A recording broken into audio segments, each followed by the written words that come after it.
Xmas.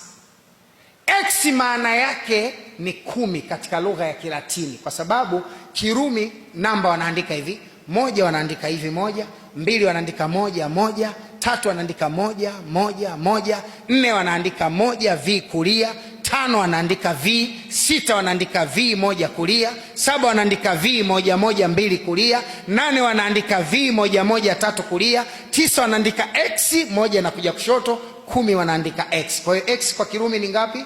Ni 10. Kwa hiyo Xmas maana yake ni meza ya watu 10. Ni kina nani? Maaskofu wa Jerumani, Italy, Fransa, Spain, Portugal, England, Switzerland, Elul, Ostrogo na Vogarts. Walikaa tarehe 3 mwezi wa 7 mwaka 321 katika mji wa Nisea katika nchi ya Uturuki, ndani ya kanisa la Santa Paul. Ndio walitengeneza mipango 11 ya kuzuia nguvu ya imani ya Mungu aliyokuja nayo Yesu.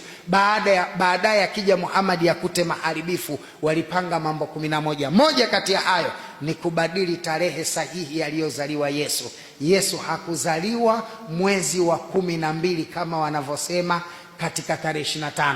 Ukisoma vitabu vyote vya historia, Bwana Yesu alizaliwa siku ya mwezi 7 mfungo 3. Alizaliwa siku ya mwezi 7 mfungo 3, yani tunazungumzia mwezi wa 12, mwezi wa Dhulhijja. Siku ya mwezi 7 ndo Bwana Yesu alizaliwa. Sasa walichokifanya ile siku ya mwezi wa Dhulhijja wakaibadili, wakaweka kwenye Jerumani, Italy, France, Spain, ilemo watu 12 ambao wanabeba ratiba ya miungu 366 ya Kirumi, kwa sababu Januari, Februari, March, April, Juni, Julai, Agosti, Septemba, Oktoba, Novemba na Desemba. Hiyo ni miezi 12 inayotaja miungu 12 wa Kirumi. 7 wanamume, 5 ni wanawake.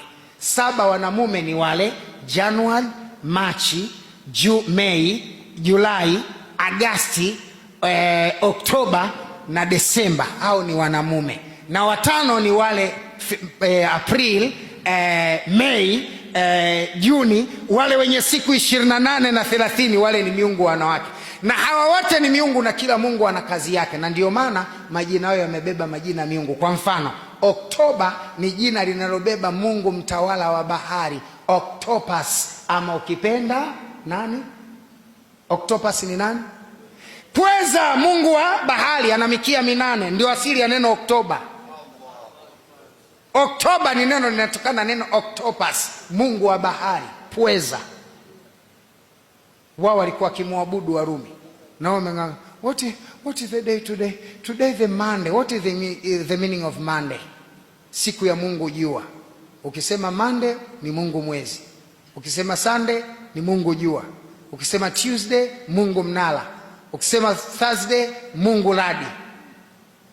Ndio? Thursday ni neno linatokana na neno thunder. Thunder day, siku ya radi.